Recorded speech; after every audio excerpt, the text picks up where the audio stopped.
for the NDT Kids Connection. Family child counselor and educational therapist Lorraine Purcell is here. Now today we're talking about what to do when your child is cranky. And of course, we all understand a child that's cranky because anybody who's had children or even spent a lot of time with children knows that that can make for a long afternoon. So first of all, when your child is cranky, that kind of makes you respond in a cranky way. So I was just going to say that. Yeah. When our kids are cranky, we get cranky. That's right. And then pretty soon the whole thing just kind of spirals Yes. downward. First of all, what's going on when a kid is cranky? Well, there could be three things going on, Monica. They could either have physical needs, emotional needs, or what I call mirroring needs. So that's the sticky subject. Mm-hmm. Oh, it could be physical, like, okay, they might need water, they might need rest, they might need a little food. Hangry, maybe. Did you say hangry? Hangry, yes. Yeah.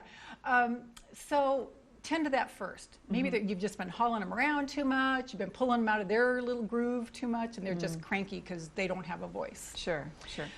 But then the emotional needs could be maybe there's something going on in their world with school, with their teachers, with maybe a bossy kid on the playground. And so it could be that. But a lot of times it's that they're mirroring what's going on inside of us or what's going on in our household. Okay. So, you know, as you probably know, Monica, we don't get away with anything. Sure, once they we start see everything. parenting. Right. I mean, everything is out in the open. Exactly. So it's a time to reflect after you've taken care of the physical needs and talk to them about maybe some emotional needs.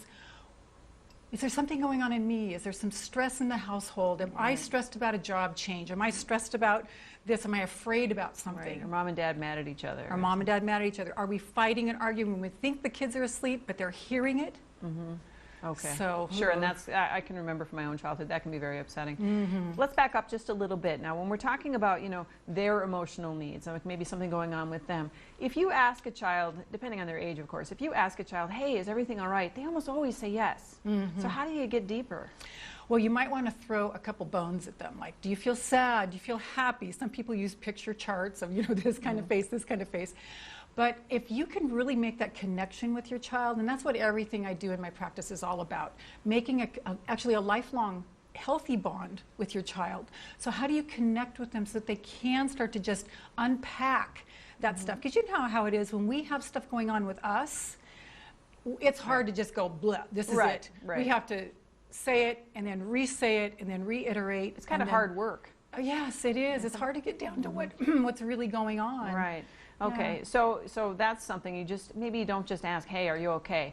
Just try to get a, you know, a little deeper, ask some pointed questions. And then if there is a little tension in the household or there's something else going on and you realize it's upset your child, what do you do about that? Well, it's important to probably get counseling yourself because you know, being someone with a master's in counseling who has been coaching families for 20 years, I'll tell you, the industry, it's not a secret, although people want to keep it a secret. The counselors usually started because they needed counseling. And it made such a difference in their life. They wanted to help. So even the people that you go to for help, they have been oftentimes in the same seat that you're in. Okay. So it's not a shameful thing like our society makes it. It's like everybody needs help. Sure, of course. Who doesn't need to talk about their problems? Yes. And sometimes your best friend, while it's nice to unload, they don't necessarily have the best advice. And you don't know where it's going to go. And that's true. And at least with a counselor or a coach, you know it's going to stay right there. Sure. Now, if people want to read more about this, you know, counseling is one thing, but you know, there are also some things that you can read and get help from that. Where you have a book. Tell us about that. Yes, I have a free ebook online called "Stop Yelling," How to Stop Yelling at Your Kids, a mom's foolproof ways to keep her cool. And it's just packed with tips and encouragement on how to take care of us so that we are well sourced and well funded so that when we go to our children, we're less likely to yell. All right. Well, thank you so much, Lorraine, for being here today. Thanks. And of course, you saw the information there, so I encourage you to go ahead and download that, and we will be right back.